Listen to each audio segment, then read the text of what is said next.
We may take our seats.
distinguished guests, and I see people still entering the room. Do come in, have a seat. A warm, warm welcome to Kenya. Karibuni, Kenya. Can we ululate for Kenya and for this first ever Africa Climate Summit?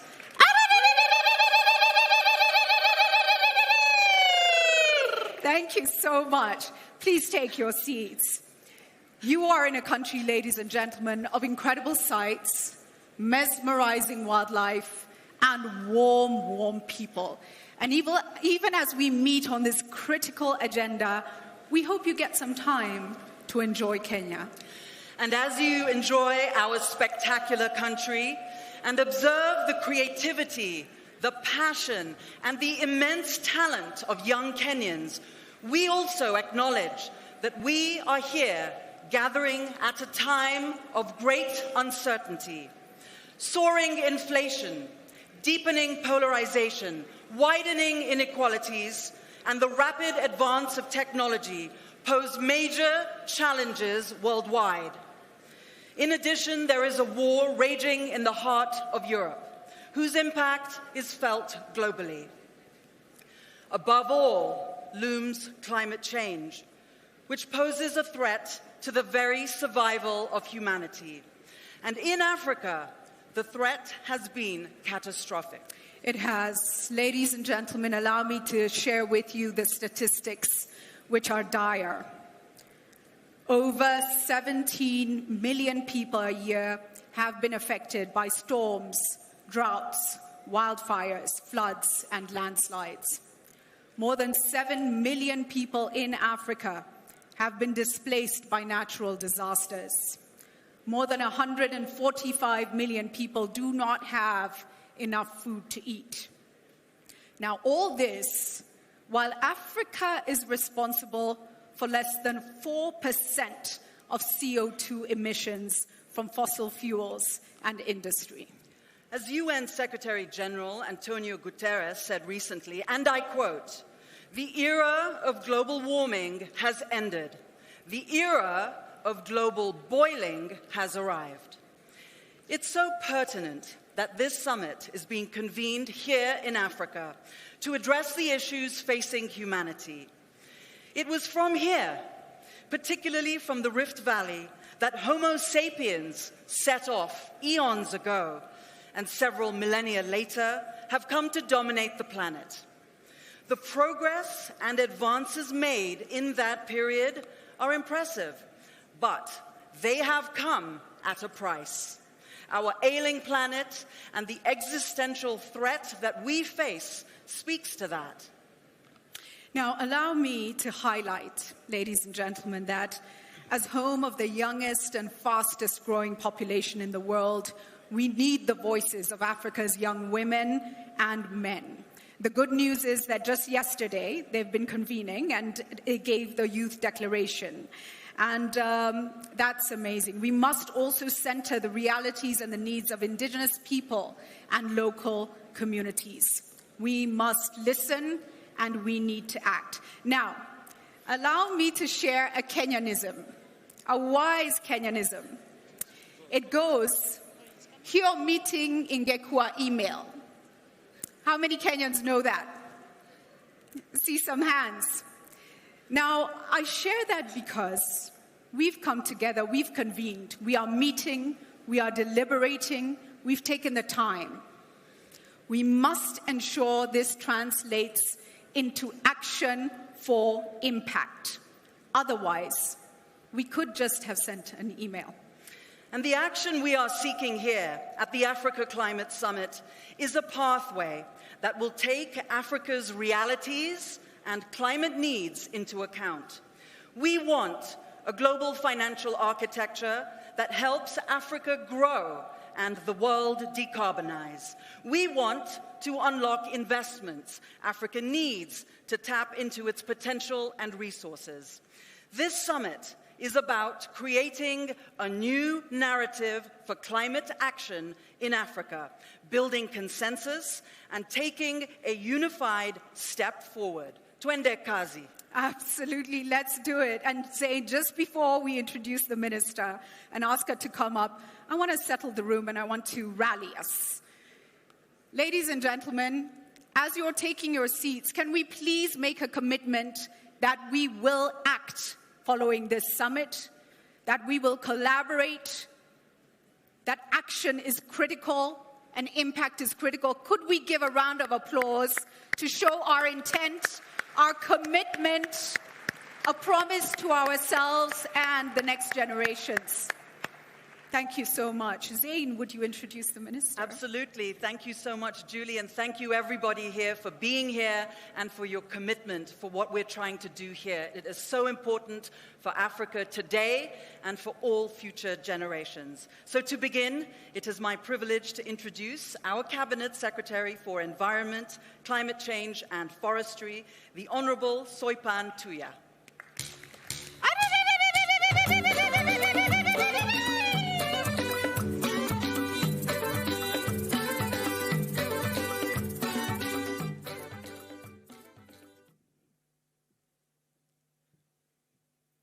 Your Excellency, Dr. William Ruto, President of the Republic of Kenya and Chairperson of the Committee of African Heads of State and Government on Climate Change, His Excellency, the Deputy President of the Republic of Kenya, Honorable Rigathi Gachagua,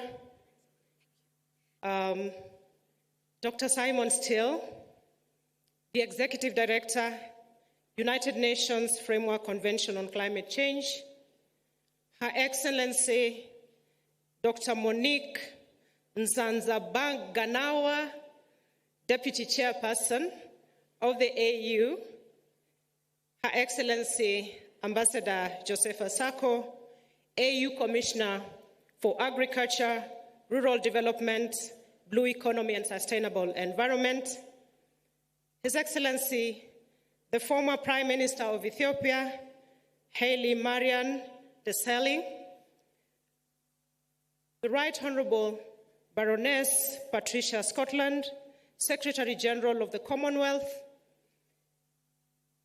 colleague ministers from Africa and across the globe, distinguished guests, ladies and gentlemen, good morning.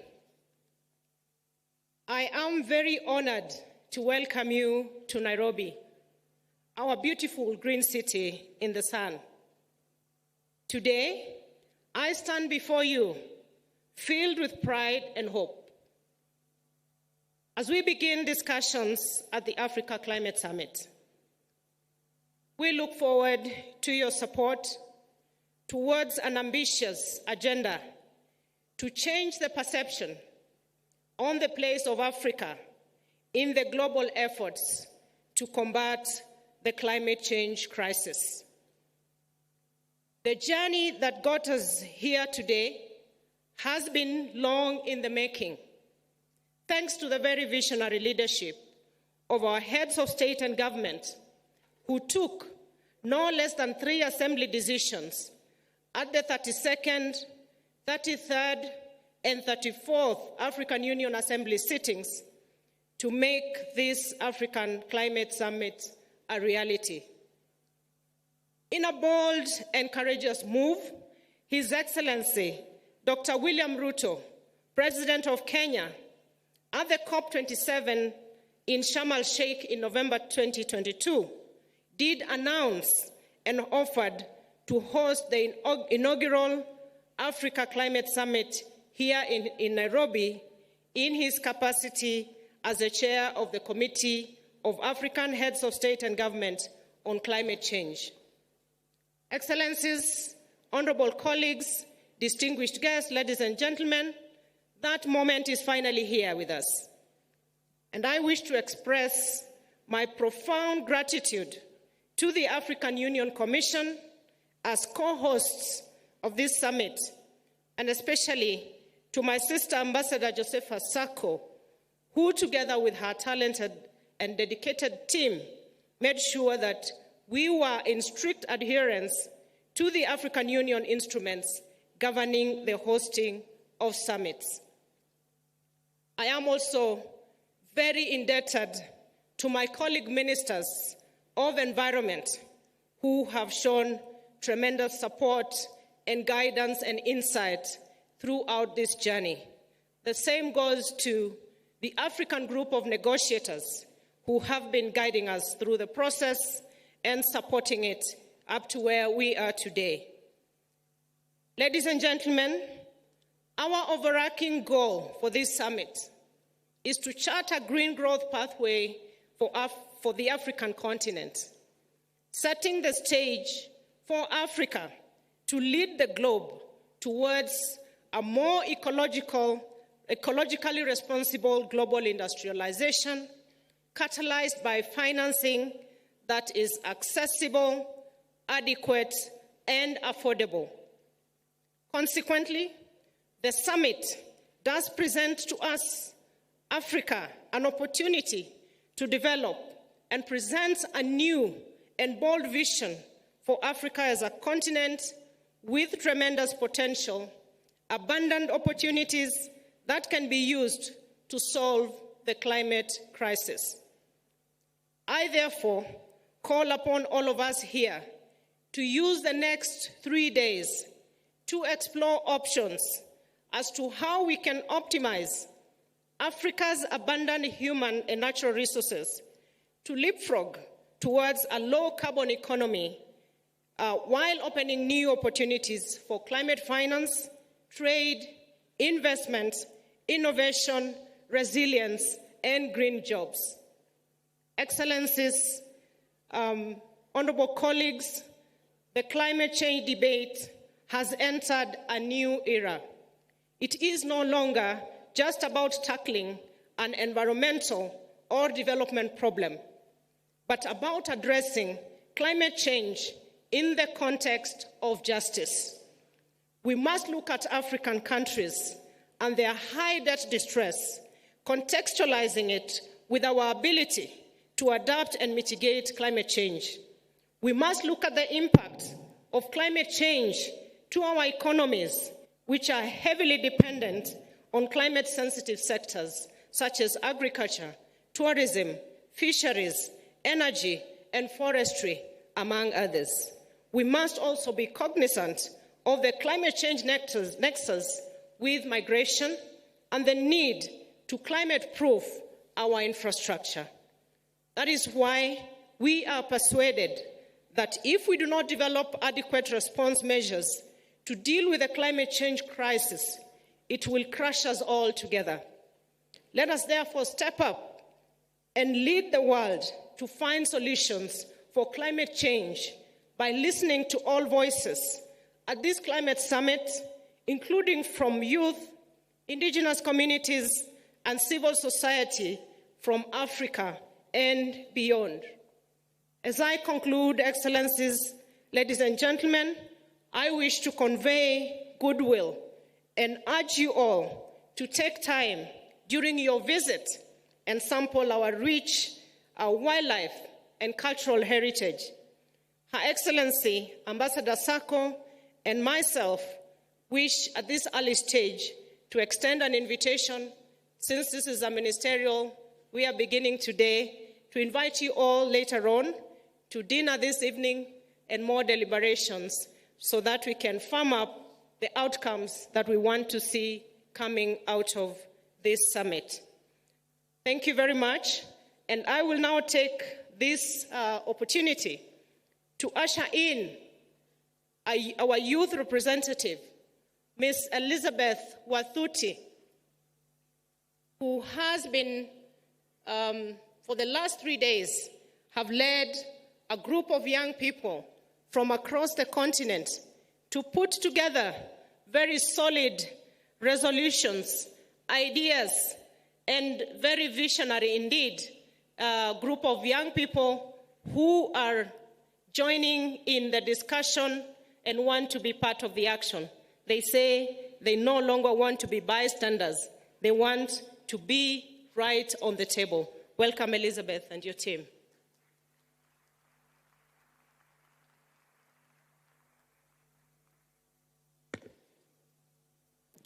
Thank you so much.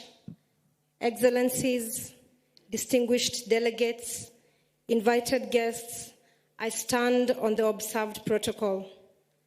After months of regional and national consultations, mobilization that accumulated into uniting youth from every nook and cranny of the continent here for the last 3 days to exchange and voice our concerns, we stand today, Saad Ukas from the Kingdom of Morocco, Dion Shukuza from the Republic of Namibia, and I, Elizabeth Wathuti, from the host country of Kenya, the land of beautiful landscapes and the greatest marathoners, as representatives of the African Youth Climate Assembly, to underscore the urgency of addressing climate change and its profound impact on Africa's youth.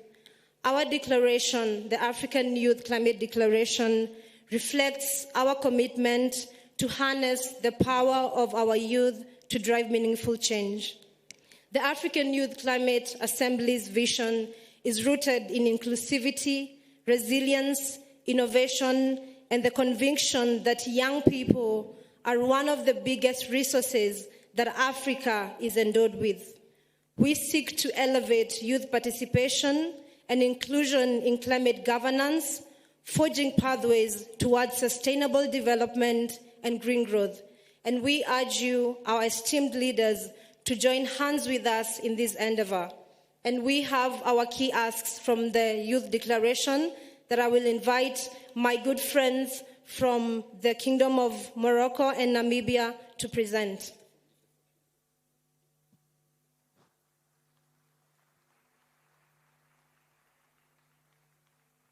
Thank you very much, Elizabeth. I stand on all observed protocol. The first demand that the Youth Climate Assembly came up with reads as follows. We oblige upon the key stakeholders to recognize, promote, and invest in the decision of the African Youth Climate Assembly to establish the Assembly as the principal forum for consolidating, meaningfully enhancing the coordination of youth engagement in the climate governance across member states beyond the Africa Climate Summit, and also further urge the key stakeholders to support youth inclusion in advancing Africa's sustainable development goals and the green growth agenda in continental forums. Further, engage the African Union Commission's Youth Division and Department of Sustainable Environment and Blue Economy to integrate the African Youth Climate Assembly into their structures, aligning, most importantly, with Article 19 of the African Youth Charter on Sustainable Development and Protection of the Environment. We further oblige upon parties to create an international or intergenerational green investment fund to generate green jobs for African youth. We would like to stress on this point that this was one of the most highlighted points from the consultations and also the engagements, financing youth action for climate. Further, lobby for the established United Nations Youth Office to be domiciled in Africa in line with structuring a global multilateral climate institution. We further also applaud on creating adaptation jobs for young people and equipping them with entrepreneurial skills for solutions and thus fostering resilient livelihoods. Further, engage Africa's youth as advocates for increased access to renewable energy. Engage youth in exploring Africa's agricultural potential, in particular to meet the food security challenges of the continent. And lastly, to invest in youth-led research and innovation for identifying local climate solutions. And with those few demands, I would give my brother Saad Ukas a chance to give us a closing statement. Thank you. Your Excellencies, in conclusion, our vision encompasses green investments, renewable energy, adaptation initiatives, and youth-led innovation. Your children are watching you today. We have to trust you, and you have to trust us. We call upon you leaders to enable us and stand with us in this crucial mission. Climate justice and sustainability are within our reach, and if not, one day we will be here at your place and with our countries burning and drowning, and you will not be there to save us. If we want to go far, we have to go together, join our hands to save our continent. Ubuntu.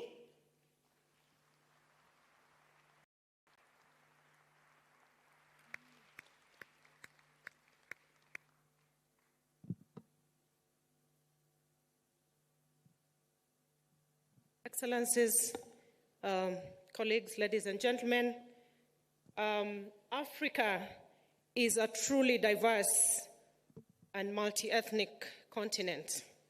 The indigenous peoples of Africa are often on the front line of the effects of climate change. To discuss with us today the indigenous people's perspective on climate change, please put your hands together to welcome Ms. Anne Samante.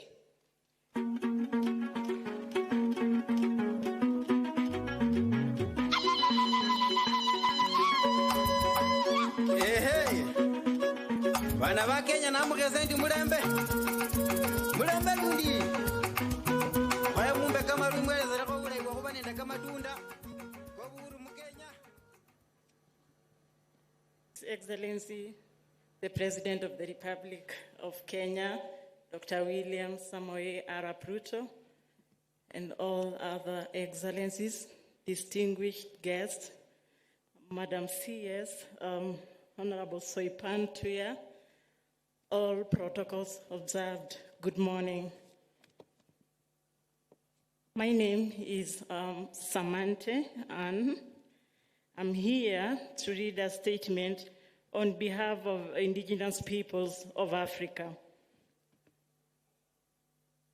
We, the African indigenous peoples from 20 countries, gathered in the pre-summit held in Nairobi in the past 2 days in preparation for this summit today, appreciate the Africa Climate Summit Secretariat and the government of Kenya, as led by our able President, Dr. William Samoei Ruto, for the continued recognition of indigenous peoples and traditional knowledge as a contribution to African climate change discourses. The role that African indigenous peoples play in protecting critical ecosystems across the continent makes them major actors in combating climate change. Furthermore, given that our livelihoods are based on direct use of natural resources, indigenous peoples are unfortunately the most hit hardest by climate crisis, notwithstanding the fact that we have the lowest carbon footprint, or rather the lowest emitters. As the African Climate Summit commences today, our main concerns and requests are as follows. 1, on clean and renewable energy and energy transition. As we are all aware, all renewable energy initiatives are all around indigenous peoples' territories. For us, there is no idle land. For us, the so-called idle land is our fathers' grazing land. This is our area of our cultural, where we undertake our cultural rights. And so to us, any investment around renewable energy must take into consideration free, prior, and informed consent. Moreover, renewable energy investment should ensure to ease mobility of indigenous peoples, because through mobility, by ensuring mobility, then it means you've helped us to be more resilient, and the vice versa is true. On adaptation and resilience to climate risk, we are not only victims, but we also come with solutions. Our traditional knowledge and ways of life enable us to build resilience and adaptation to the impacts of climate change.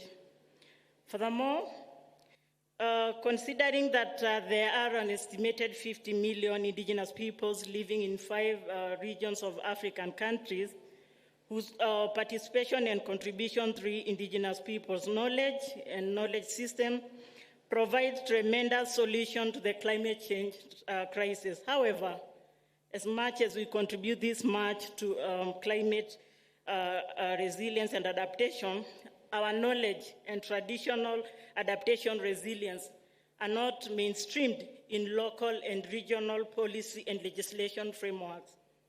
Therefore, we request this summit to recognize the contribution of indigenous peoples' traditional knowledge, which make them more resilient to climate change.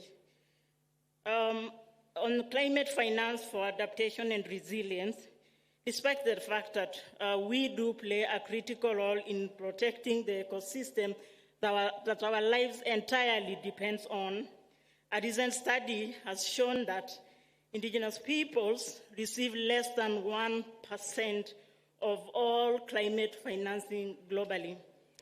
Indigenous peoples of Africa continue to be obstructed from direct access to finance due to lack of recognition of our unique identity. Lack of clear policy, legal framework, and complex requirements continue to limit our direct access to climate financing, yet, as I said earlier, we are the most hit by the crisis of climate change. We therefore request for establishment of an Indigenous Peoples Climate Resilience Fund to mitigate against the impacts of climate change. On effective participation, and as climate change discourse continues to gain traction, the indigenous peoples, despite being the most vulnerable group, has continued to face systemic exclusion from decision-making, and also have negatively impacted by the climate intervention, negatively impacted by the climate intervention and response measures, some of which are detrimental to the existence of indigenous people. During this summit and beyond, we request for effective and meaningful participation of African indigenous peoples, including creation of an African Union focal point at the AU headquarters to have an indigenous person focal point who will be handling our matters at the AU. In conclusion, we reiterate again that although indigenous peoples contribute the less to carbon emissions that lead to climate change challenges, we continue to suffer the most. We are therefore here with solutions and experiential lessons from Mama Africa. We look forward to have our concerns, priority, and contribution captured in the summit's outcome document, which is the Nairobi Declaration. Thank you.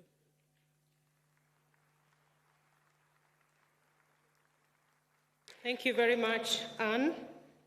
Your Excellencies, ladies and gentlemen, the summit is steeped in democracy, and with good reason, because the climate crisis affects everybody. In the last 3 days, we have had very robust engagements during the 11th Climate Change and Development in Africa conference, held between the 1st to the 3rd of September, just ended yesterday. And this is a forum convened by the AU, UNECA, the Africa Development Bank, as well as the Kenyan government and the Pan-African Climate Justice Alliance, and to bring to us the voice and sentiments from the civil society is our next speaker, Dr. Mithika Mwenda. Let's put our hands together for Mithika.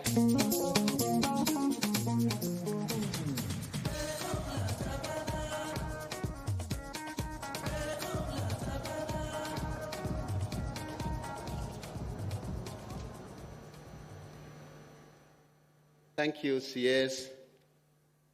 Excellency, the President of the Republic of Kenya, Dr. William Samoei Ruto, the Deputy President, Excellencies, distinguished delegates, respected guests, ladies and gentlemen, allow me to stand by existing protocols. It is with great honor that I address you today, first, as the Executive Director of the Pan-African Climate Justice Alliance, representing the African civil society, and secondly, wearing the hat of the larger non-state actors steering committee for the African Climate Summit, which has been meeting since the announcement by Kenya of hosting this all-important summit in February this year. As we gather here in Nairobi for this inaugural Africa Climate Summit, I can't help but feel the weight of the challenges and the opportunities that lie ahead. For many years, the climate change negotiations under the UNFCCC have remained a contestation between North and South, with deepening mistrust and a widening divide between North and South about two actions that should reverse the impacts of the challenge that poses existential threat to the survival of humanity and the planet, that is, adaptation and mitigation. The outcome of this summit, then, should seek to not only provide a neutral ground for conversation and restore hope and dignity for millions of people whose livelihoods have been turned upside down due to the ranging climate impacts manifested by shifting seasons, drying rivers, erratic rainfall, diseases, compounding food crisis, and forced solutions, but should also be responsive to African people's realities, aspirations, desires, and imperatives of climate justice. Top of these should be adaptation, underpinned by the principle of common but differentiated responsibilities. It is not just about coping with the impacts of climate change, but also about enhancing our solidarity in prosperity, resilience, reducing our risk, and seizing the opportunities which are coming with this challenge. Yes, Africa, with the most progressive position in international dialogue on climate change, has pronounced itself on what we require in adaptation and mitigation. And the all standards show that we are doing more than our fair share in the global efforts to combat this crisis. Excellencies, ladies and gentlemen, Africa needs between 160 to 340 billion US dollars by 2030 for adaptation, while the current flows are only around 16 billion annually, a fraction of a budget for a blue chip company and foundations attending this summit. We need a deep conversation on how to address this, including achieving the balanced financing between adaptation and mitigation, as delaying action now will result in exponential costs in the future. This summit should also convey a bold, unequivocal message from Africa that it is not a forum to end the industrialized countries, to escape their historical responsibilities, and to transfer their burden of action to the victims of their actions, but a platform to once again renew our call to honor their commitments on deep and genuine emission reduction, adequate support to vulnerable, and support the communities at the front line of climate crisis. Ladies and gentlemen, as I conclude, we want to extend a hand of partnership and take front seat in the inevitable transition to low-carbon, climate-resilient, fair, equitable, and ecologically just development pathways. We should also seek to change the narratives, and I think I have heard His Excellency President speaking about that every time. And we need also reciprocal actions from our partners in the North and urge them not to shift the goalpost like they have done before. I hope, Your Excellency, you will agree with me that we are doing so much, but there is a problem. We have the critical natural resources, for instance, including vast mineral resources, cobalt, lithium, and all others, which will drive this transition. How to exploit these resources, then, should be the conversation we should have. How we leverage them will determine whether we repeat the curse of the minerals driving the carbon-addicted industrial revolution, that is through fossil fuels, which has brought us the current challenges we have. Or we will choose to start with an opportunity to shape our future through a resilient, prosperous, inclusive, and fair way. This is really our time. And thank you again, Your Excellency.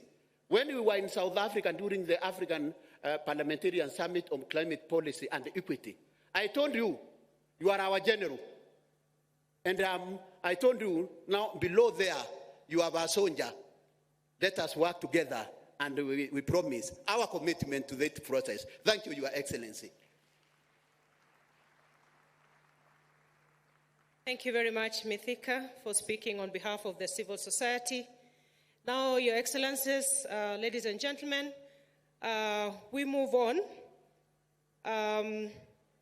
noting that the vital agenda pursued this week, the ACS will play a crucial part in the global fight against climate change and have a massive impact in the upcoming global initiatives around climate action.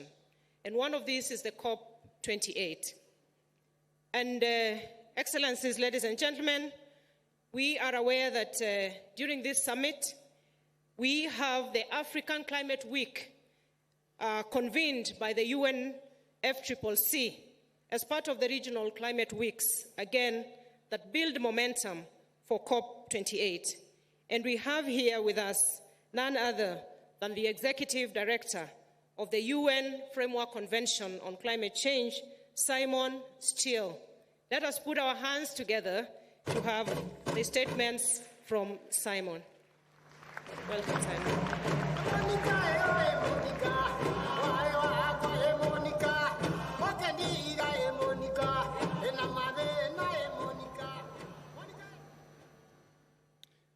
Excellencies, ministers, colleagues, friends, I'm honored to be here at the Africa Climate Summit and the first of 4 regional climate weeks of 2023.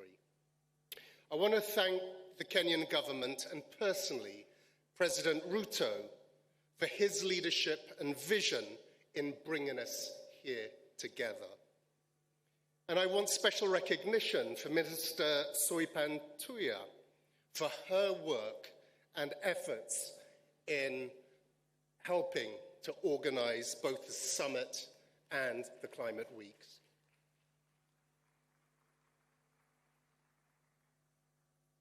This summit for Africa, by Africa, will help us tackle the climate crisis we see and feel all around the world. I speak to you today not just as the head of the UNFCCC, but as the former minister from a developing country. So let us talk about what we can do to stabilize the climate and build resilient societies in Africa and throughout the world. Development is, as it should be, a priority. I know personally the destruction that climate-related disasters can wreak on years of development. But the world is asking for a lot. Develop, but don't do it in the carbon-intensive way that we did in the past. Therefore, it is a global responsibility to collectively work out how we do that. Every day this week, We'll be putting our heads together to discuss how to build resilience to climate risks, transition to a low-emission economy, and collaborate on solutions, transforming our economies through a just transition that benefits all sectors of society.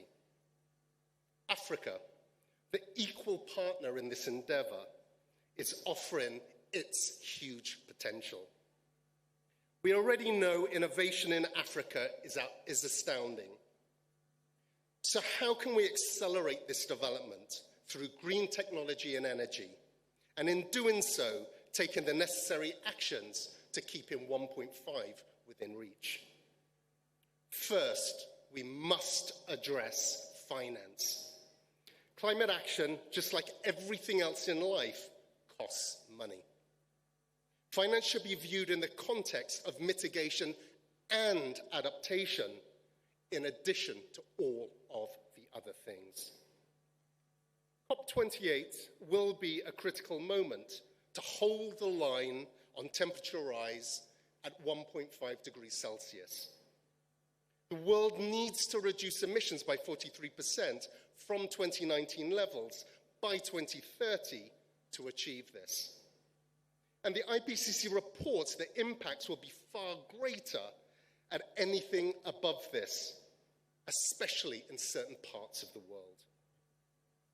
So for starters, to hold this off, we immediately need to see the delivery of the pledged $100 billion, a doubling of adaptation finance, the substantial replenishment of the Green Climate Fund, a global finance system, both public and finance, that is aligned with action and green finance.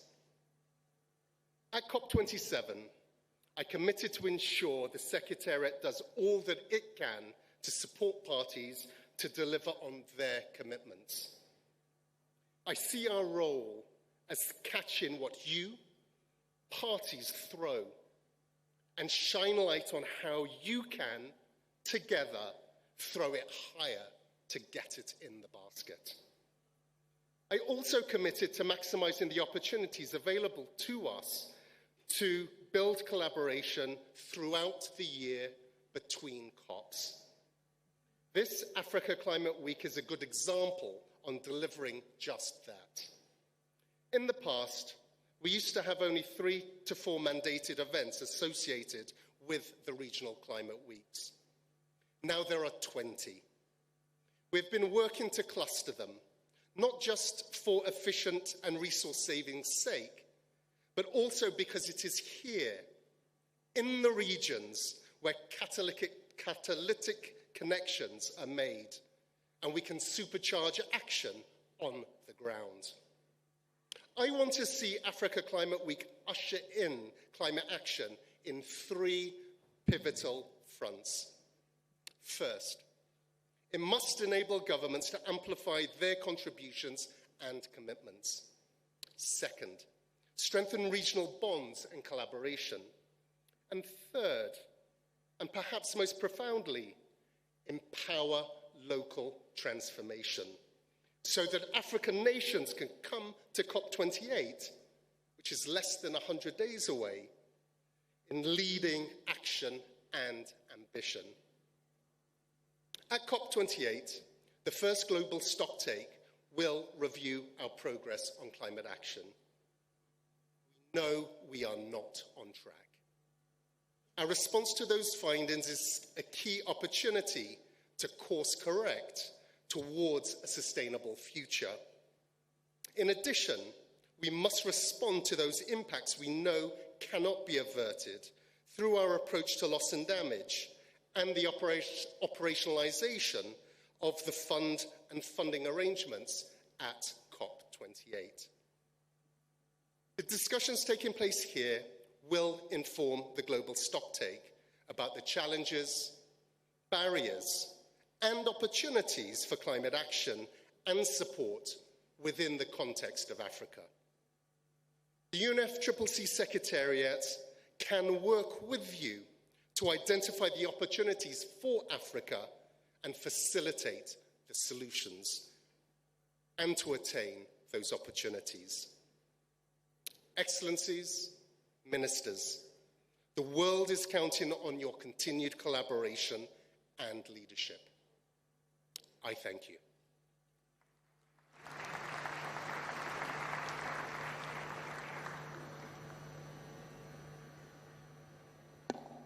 Thank you, Simon. Next, Your Excellencies, ladies and gentlemen, is my turn to introduce Her Excellency Josepha Sako, who is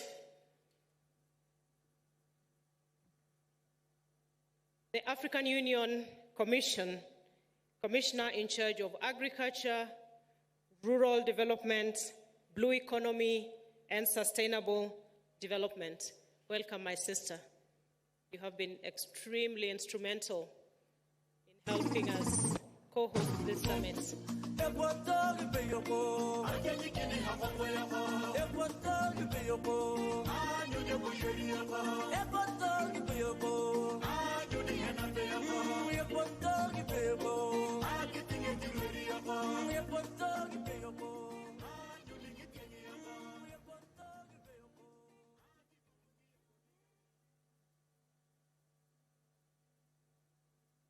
Thank you, Cabinet Minister, to give me the floor. Good morning, every one of you. Let me acknowledge the presence of His Excellency, Dr. William Samoei Ruto, the President of the Republic of Kenya and coordinator of the Committee of Head of States and Government on Climate Change of African Union, His Excellency Azali Assoumani, the President of the Union of Comoros and current African Union Chairperson, His Excellency Musa Faki Mahamat, the Chairperson of the African Union Commission, the Excellencies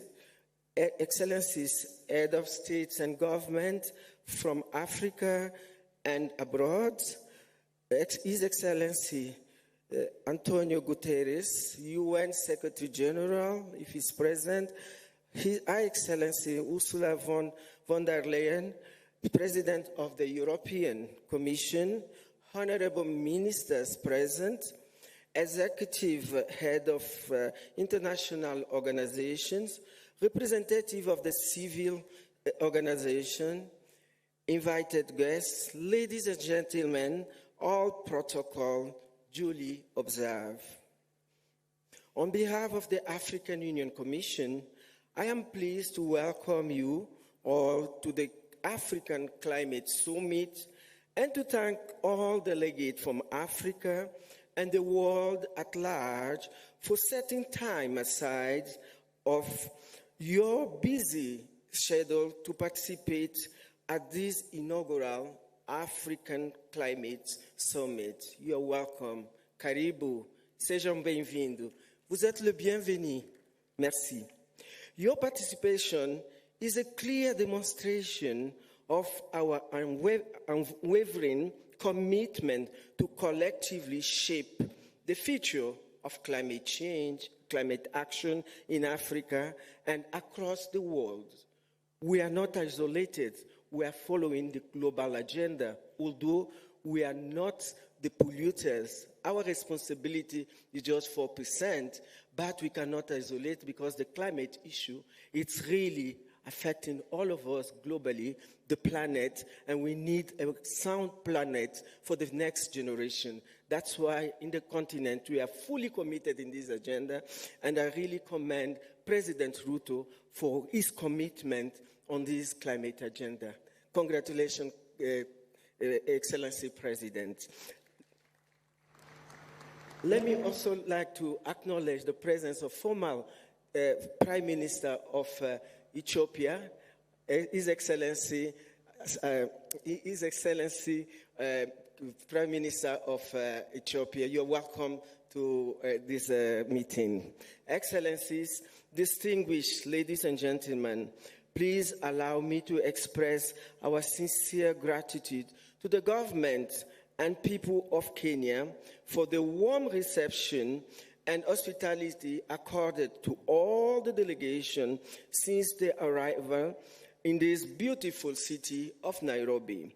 I would also like to commend the organizers from the different ministries and partners organizations under the leadership and strategic guidance of His Excellency Dr.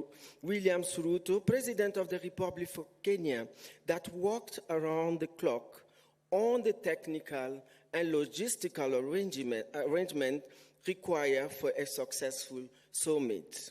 Excellencies, distinguished ladies and gentlemen, I would like to submit to you that climate change is a pandemic in Africa and is responsible for more lives and economic distress.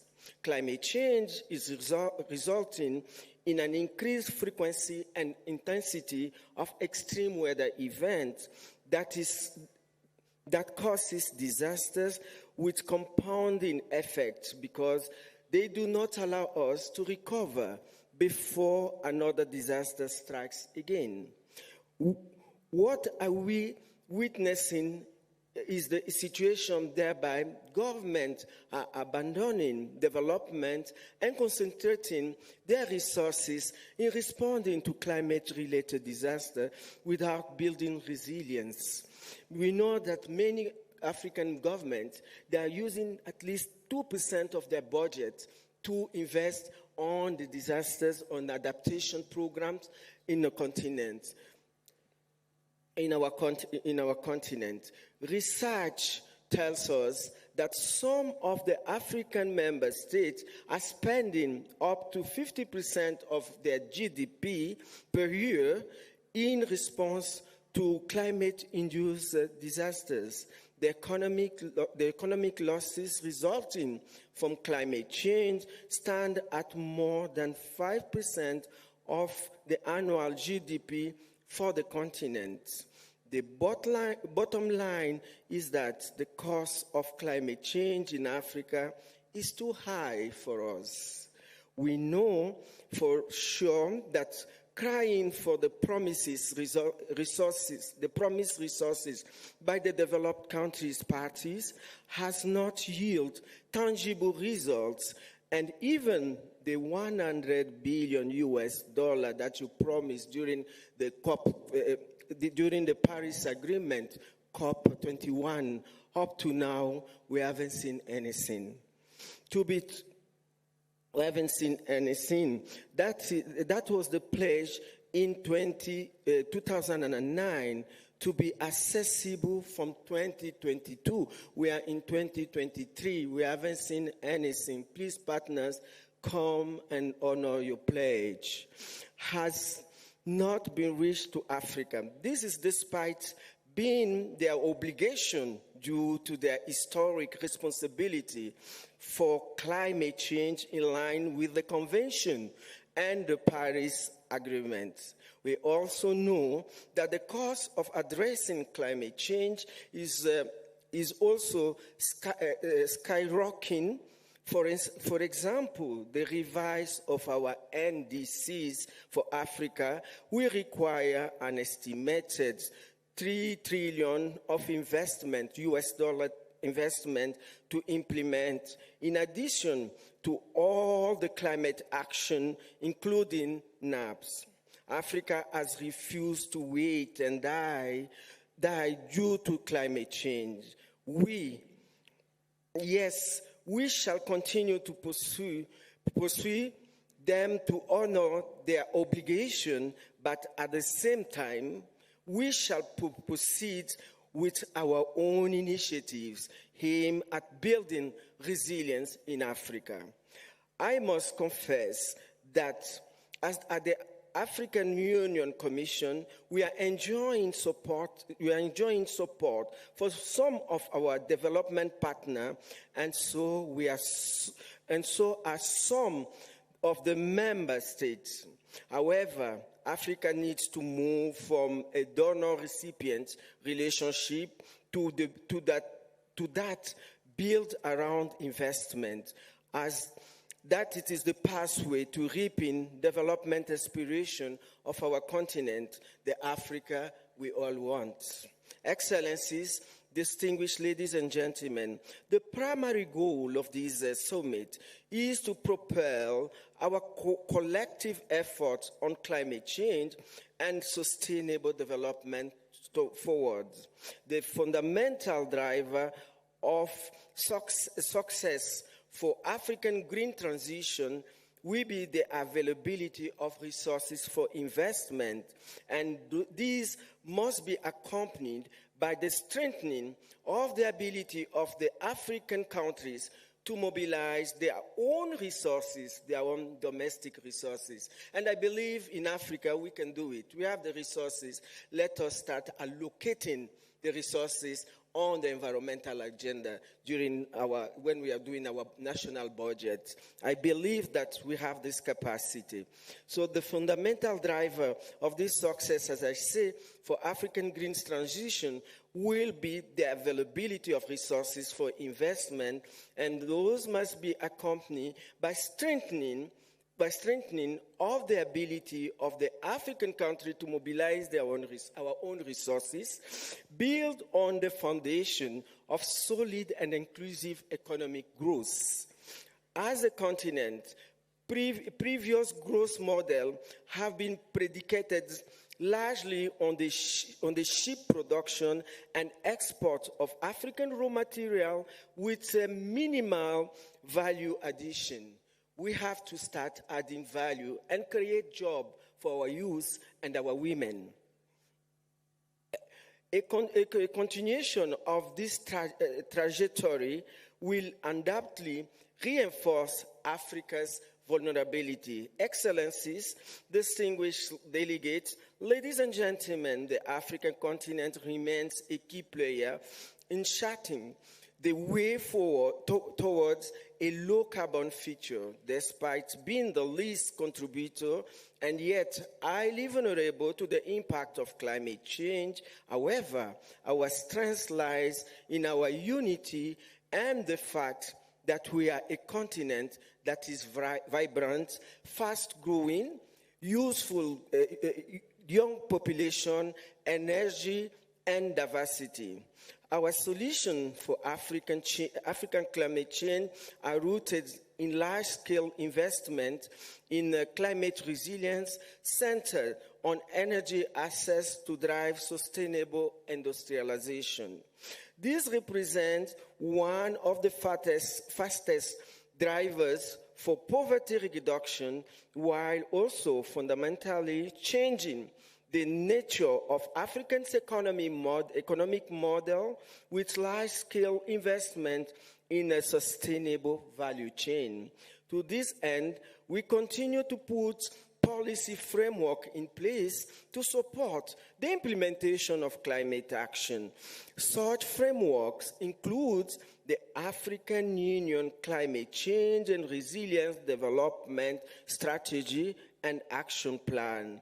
This was adopted by our head of state. We are not here to invent the wheel. The wheel exists. If you want to partner with us, this is what our head of state adopted, and I invite partners to really align any investment in Africa with this important strategic action on climate change. We didn't have it, but we support of some partners, even the EU, we were able to elaborate and approve it. So I call upon all the partners and our member states to align on this so that we are not trying to multiplicate or duplicate what already exists in the continent.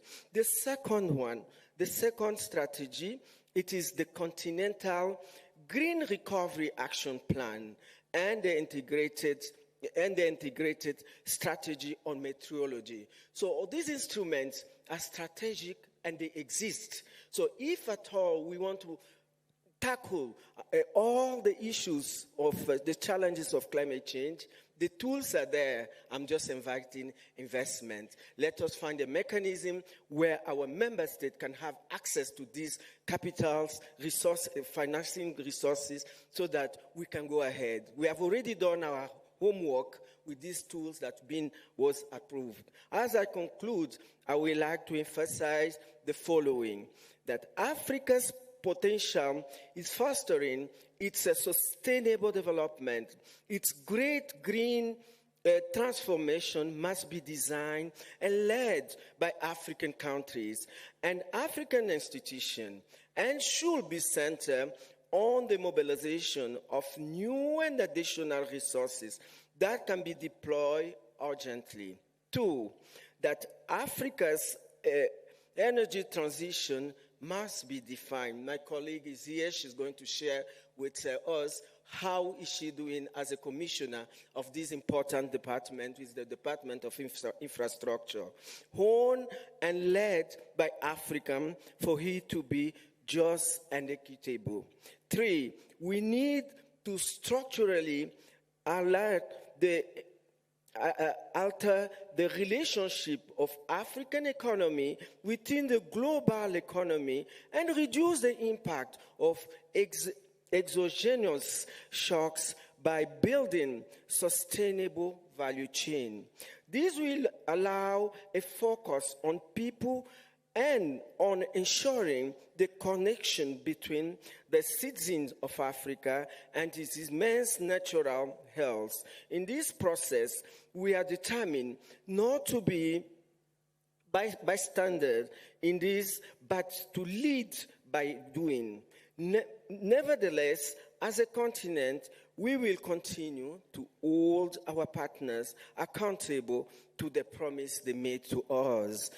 4, together we aim to elevate the discourse surrounding climate change and rely support for a financial architecture specifically tailored by Africa, while also emphasizing our continent's abundant resources and the resilience as we accelerate our transition towards a climate resilient future.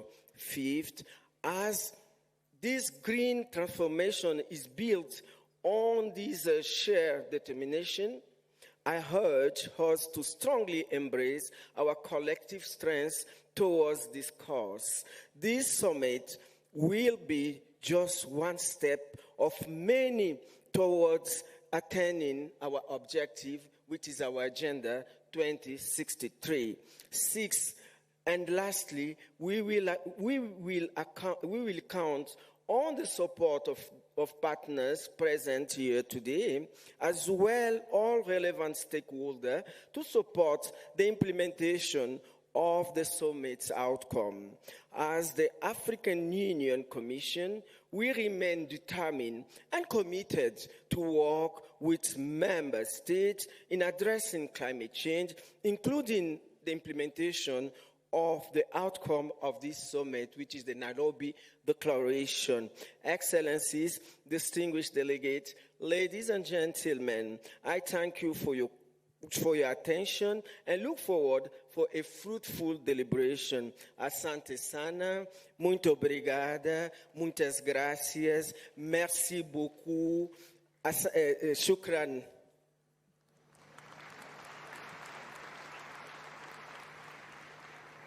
Good job, Your Excellency, with the Swahili. Your Excellency, colleague ministers, ladies and gentlemen, we are at the apex of the opening session of today's ministerial segment of the Africa Climate Summit. And Excellencies, allow me to remind my colleague ministers that we have a very busy day ahead of us. As per the program, we have 3 breakaway rooms, Lenana, Savo, Abadeas, and we shall be guided through that section immediately after the official opening. Allow me, Your Excellency, President of the Republic of Kenya, to thank you most profusely for accepting to grace this ministerial segment to flag us off to a very busy day. And without much ado, ladies and gentlemen, let's put our hands together to welcome His Excellency President William Ruto to make his remarks. Thank you, Excellency.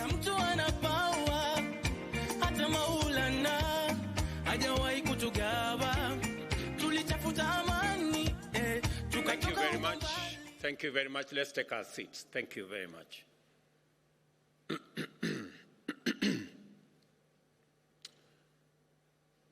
Excellencies, honorable ministers, distinguished delegates, ladies and gentlemen, good morning and welcome to Nairobi.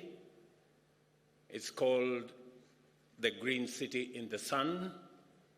Welcome to Kenya and welcome to the Africa Climate Summit. I have welcomed you to this great city on behalf of the people and government of Kenya to this meeting that is co-hosted by the Africa Union and the government of Kenya. Let me give you a bit of information that will make it easy to find your way around. Nairobi is a very interesting city. On one side, there's a full canopy forest. And on the other side, we have a wildlife national park.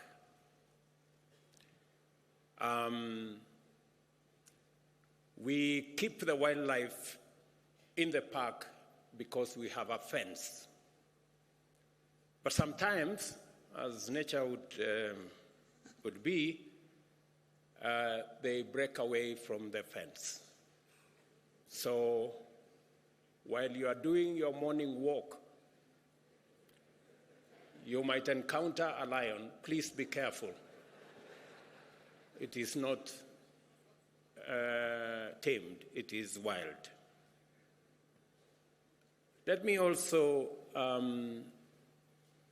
inform you that Nairobi is the home of the United Nations Environmental Programme, the only UN agency headquarters in the global south. So, discussing matters environment, you are in the correct city.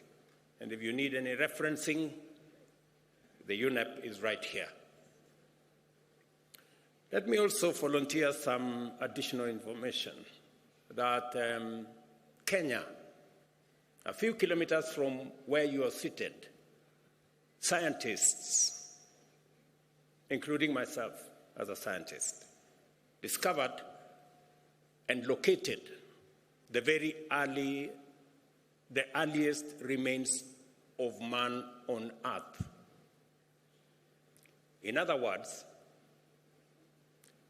this is where humanity began. Before you guys went all over the place, in Europe and America and Asia and the rest of our continent, this is where we all began. And therefore, allow me to welcome you home.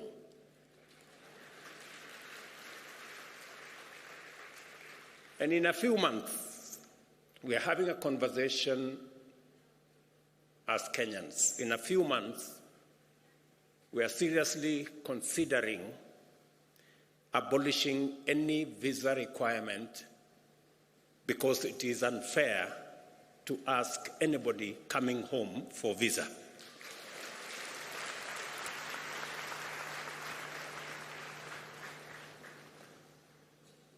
I welcome all the delegates who responded positively to Africa's call to gather at this inaugural Africa Summit. In order for us to imagine, design, and then build a future of prosperity for Africa and the world. You have just stepped into, let me take that again. You have not just stepped into a conference hall. You have entered the future, a future ripe with potential, driven by global partnerships committed to African prosperity, inclusive growth, and a livable planet for all of us. Clearly, therefore, this is no ordinary summit. We are not here just to talk about Africa or climate change in the usual way, which often accentuates our divisions. You all remember the North versus South, developed versus developing, polluters versus victims, and the whole of that conversation. And even within our own government, sometimes we have conversations around economic development, so badly needed for us to achieve stable and dignified livelihoods, and is often cast as a trade-off with environmental stewardship as if they are mutually exclusive, when in actual fact they are positively reinforcing. Let me be clear. These conversations are necessary. Africa's carbon footprint remains small, but the human toll of climate change is disproportionately high. The urgency to address loss and damage and to configure appropriate financial mechanisms for resilience grows with each extreme weather event and each bout of climate-induced insecurity. A complex interplay of needs and responsibilities is a daily challenge, but it should not lead to a deadlock. We must be alert to the fact that they can sometimes blind us to the bigger picture. Delivering prosperity and well-being for Africa's growing population without pushing the world deeper into climate disaster is not just an abstract proposition or a mere wishful thinking. It is a real possibility proven by science and affirmed by emerging experience. An opportunity-oriented focus on climate action is the engine for propelling Africa into a realm of stability and prosperity, elevating us to middle-income status and beyond. This context is precisely what sets this climate summit apart from others.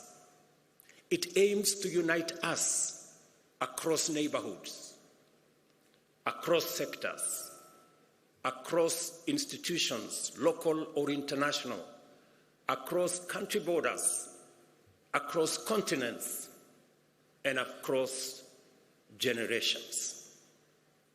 It is because we all have a shared stake in the Earth's ability to sustain life that we must envision together a future that embraces the values of equality, human security, and shared prosperity.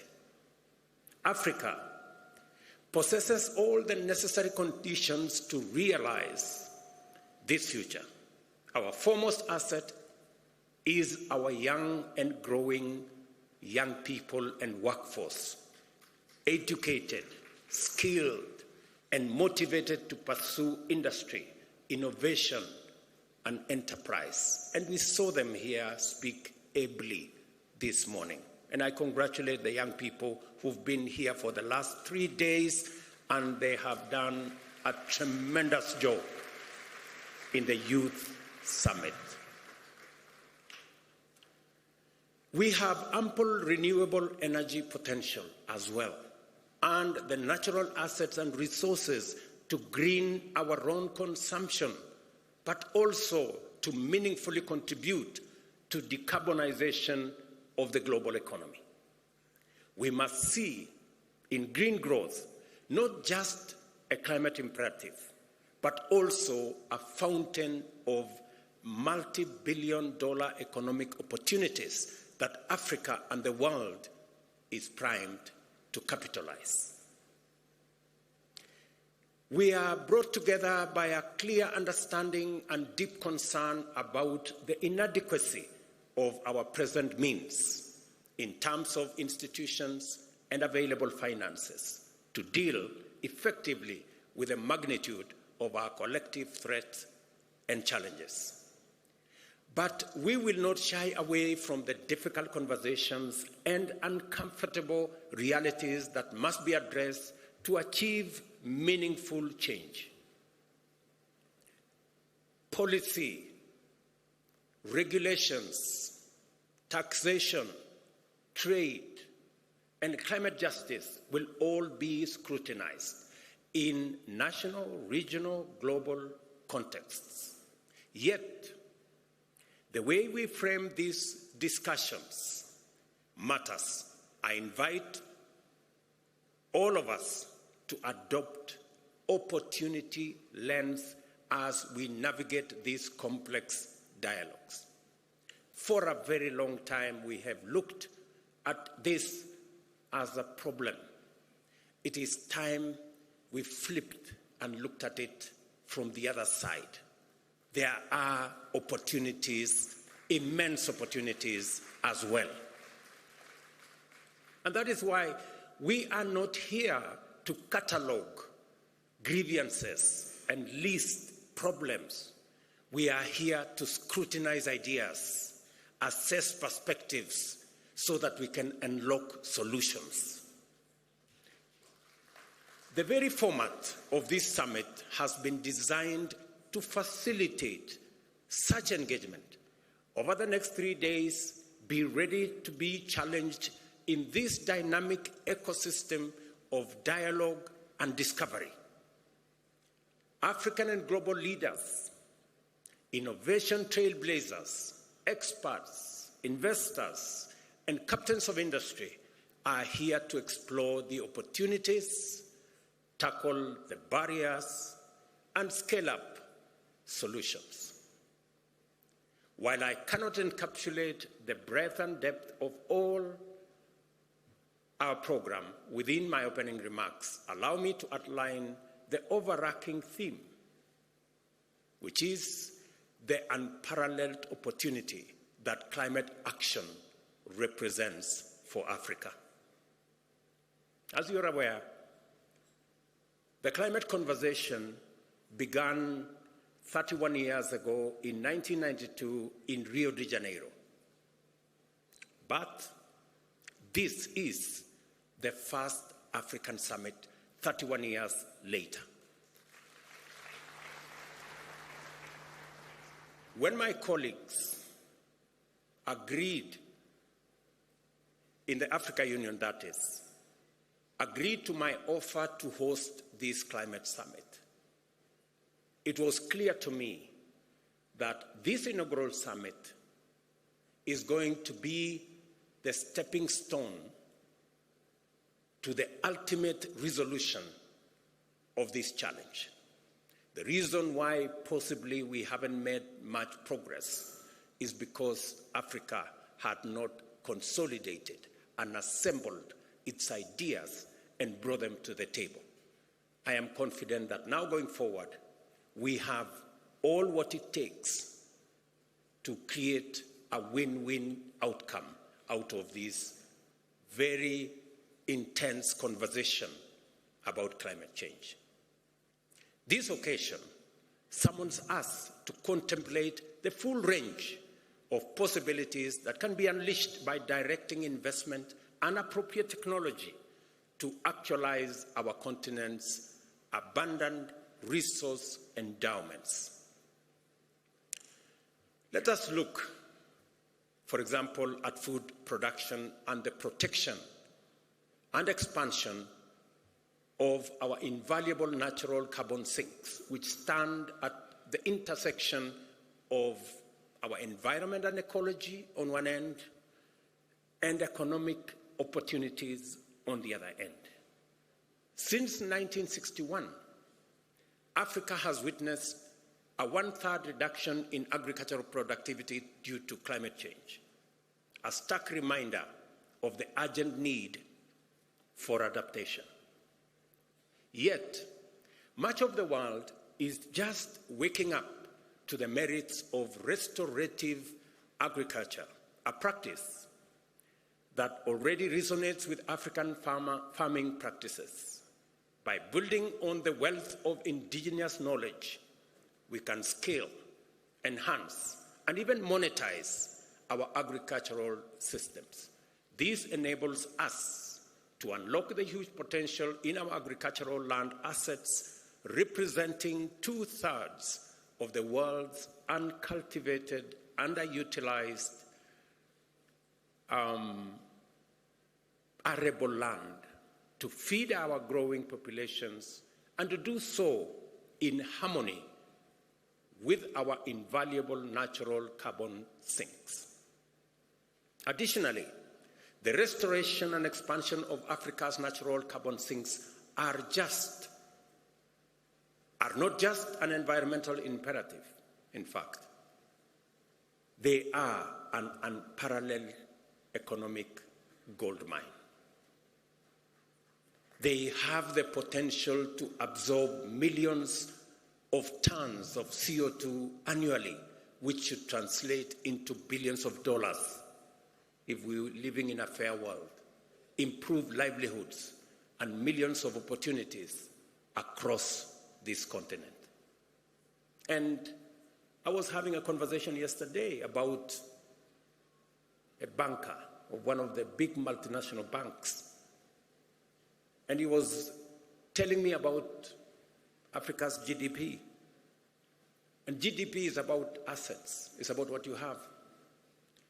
We have the carbon sinks that serves the world, cleans our environment, acts as sequestration of carbon that is produced by others. But we get nothing for it. It's not anywhere in our balance sheet. Everybody's assets are in their balance sheet. Some of ours are not in that balance sheet. The day we put our whole assets in our balance sheet, you will know that we are a very wealthy continent.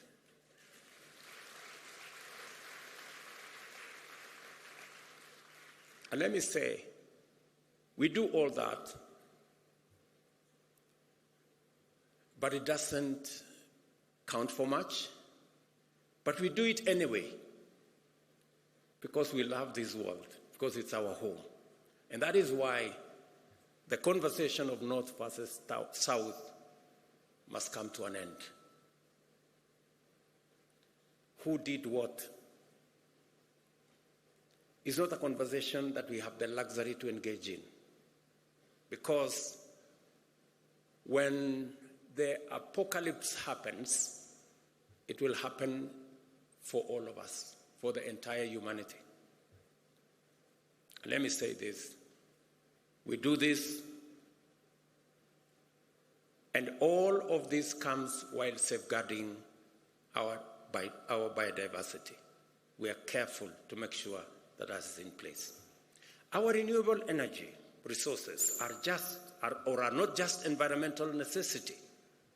They are the ultimate catalyst of radical socio-economic prosperity. They can fuel sustainable development, drive economic growth, create jobs, and also uplift millions from energy poverty, all while reducing our carbon footprint continentally and globally. The possibilities are not just promising. They are transformative. Africa can power all our energy needs with renewable resources.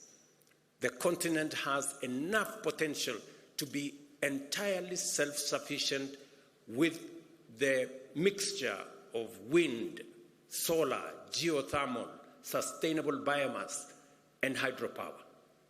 In Africa, we can be a green industrial hub that helps other regions achieve their net zero strategies by 2050.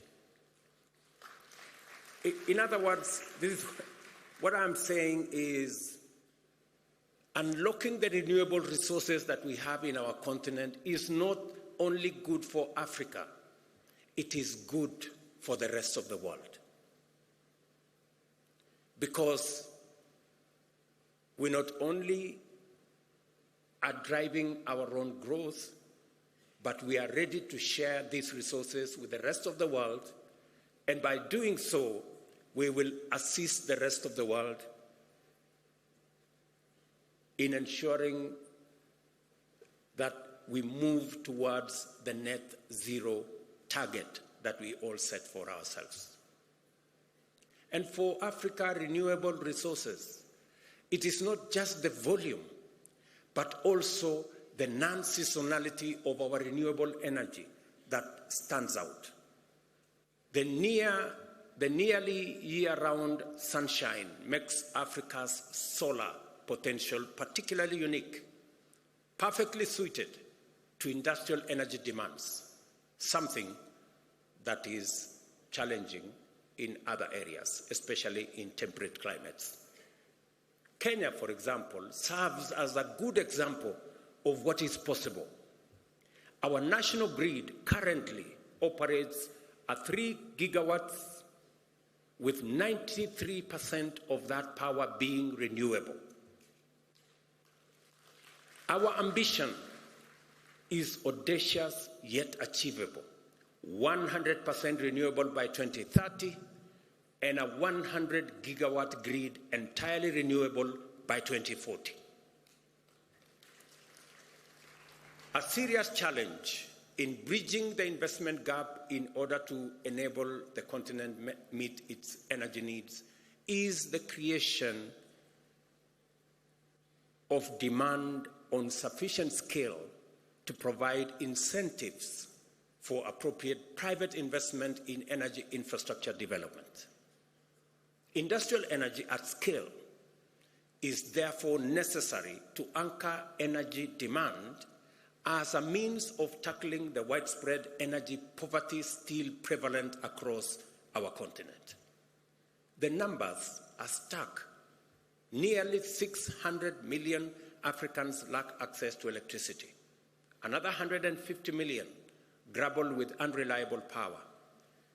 And almost 1 billion have no access to clean cooking energy. But the abundance of our renewable resources, the possibilities offered by new technologies, and opportunities created by new climate financing offers enormous possibilities for us. We have the capability to provide reliable and cost-effective energy access to all Africans by 2030. The green transformation of both production and consumption is not optional. It is an imperative. The global demand for such solution is already gaining momentum. Our strategic proximity to substantial reserves of metal and minerals necessary for the global energy transition makes Africa an attractive candidate to become a global hub in green industrial supply chain, from refining metals and minerals to constructing and assembling electric motor vehicles, batteries, and other components. Let me invite you to this unprecedented geo-economic opportunity for Africa. We are already key players in the extraction of these minerals, but much of the higher value addition, smelting, refining, assembly, and even the production of electric motor vehicles happens elsewhere. Let's put some numbers to add perspective to what I'm saying. By 2025, The mining of battery critical minerals, nickel, lithium, cobalt, is estimated to generate some $11 billion in value. However, if we take the next step and engage in value-added activities like refining these minerals into industrial-grade metals, that value could quadruple to $50 billion. And if we consider the end-to-end value chain for electric vehicles, including the battery pack and all other components, the market value skyrockets to an astonishing $7 trillion. That is a trajectory. What today we are selling for $11 billion could be $7 trillion if we engage in the right trajectory. And that is what we are saying. And that is what Madam Josefa was saying. What these figures clearly demonstrate is that Africa can no longer afford a minimalist, short-termist, raw material-based approach. The time has come for us to break out of the shackles of low ambition. We must now begin to aim higher and strive for more and better outcomes. As we work towards capturing more economic value from these opportunities, we are not just building a resilient and prosperous continent. We are also contributing to a more balanced and stable global economy. It is the only way, ladies and gentlemen, we are going to stop the migration using rickety boats from one continent to another. It is the way that we are going to stop the negativities. We need to balance our development, and we have the assets to do it, and we have the ambition to do it, and we want to do it together. Trillions of dollars globally are looking for green investment opportunities as the pressure to tackle climate change and crisis heightens. Africa holds the key to accelerating decarbonization of the global economy. It is a statement of fact. Africa holds the key to decarbonizing the global economy, whether it is industrialization, whether it's manufacturing. We are not just a continent rich in resources. We are a powerhouse of untapped potential, eager to engage and fairly compete in the global marketplace. Consider this. Every year, Africa needs to generate approximately 30 million jobs, new jobs for that matter, to accommodate its rapidly expanding workforce.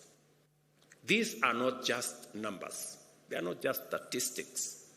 These are 30 million opportunities to build our future, 30 million dreams that can be fulfilled through climate-proof avenues of growth, and 30 million steps towards shared prosperity.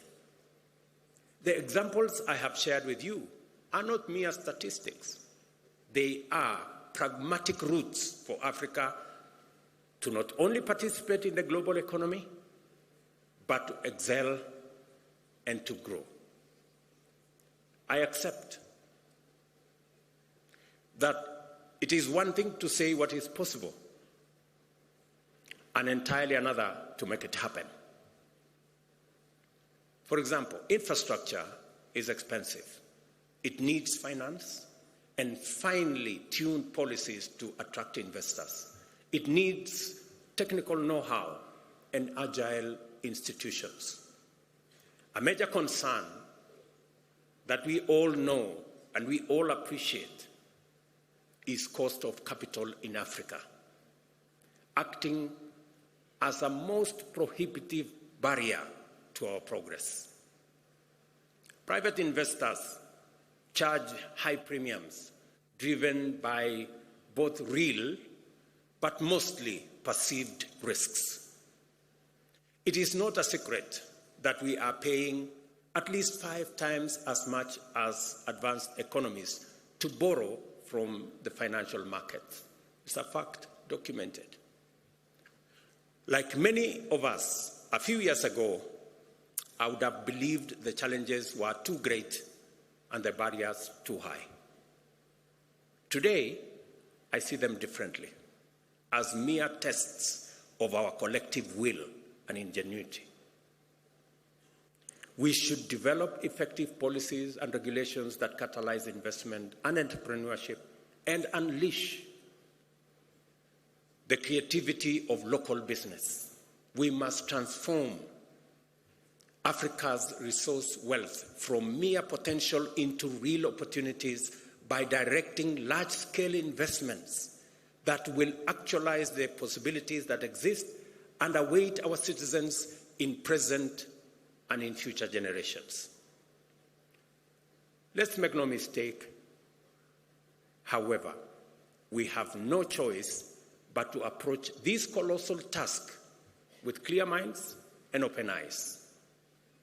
A lot needs to happen before Africa can live up to its full potential of providing climate solutions for its citizens and to the entire world. Over the next few days, I have no doubt that African leaders seated here and our friends from elsewhere will be open, honest, and direct about what we can commit and bring to the table and the type of the collaborations we need from our global partners.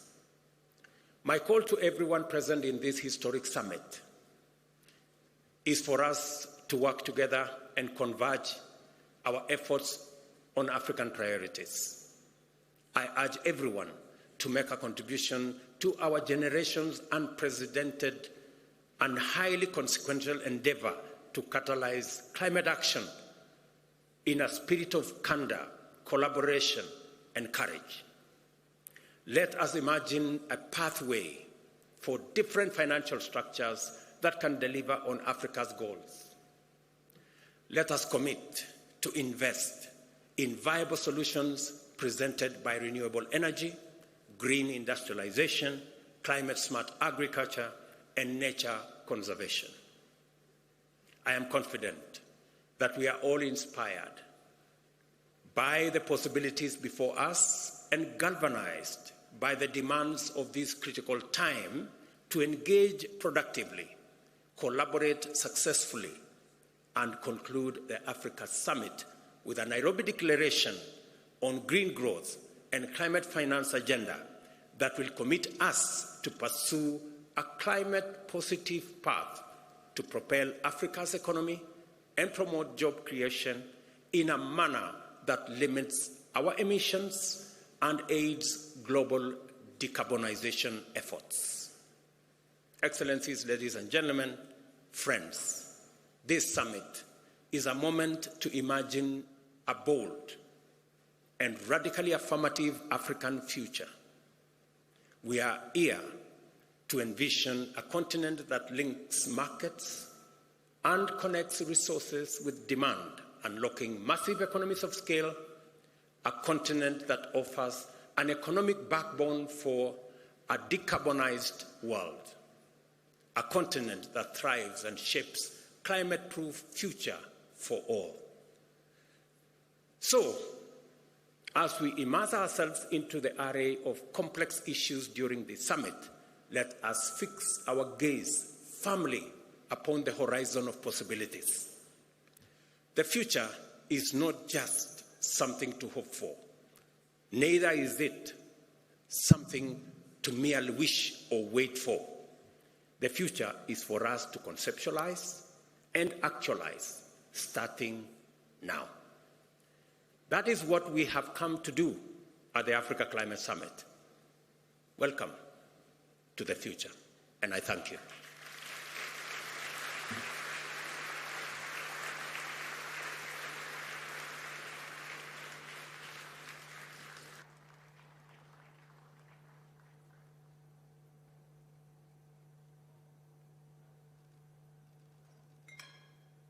One more round of applause to all the speakers who have spoken so well. Thank you very much, Your Excellency. Now we've come to the end of this session, so mine is just to give you some exit protocols. Very simply, we're going to have what we call a family photo with His Excellency, the President. And so we are inviting the AU leadership and all the ministers, including our cabinet secretaries, to join His Excellency for this photo. So what we'll do is that at the point we're exiting, kindly let's allow His Excellency and the leadership to exit first, followed by the ministers. I'll request that we all remain in the room. Then after that, we will be free to take a short break. But for now, we'll all be upstanding kindly as we allow His Excellency, the President, the AU leadership, and the ministers to proceed to the photo shoot. The photo will be taken at the main entrance to KICC. We do have some protocol officers who are going to guide us on that. So we proceed to the main entrance of KICC, where we have an arrangement for all the ministers together with His Excellency, the President, to take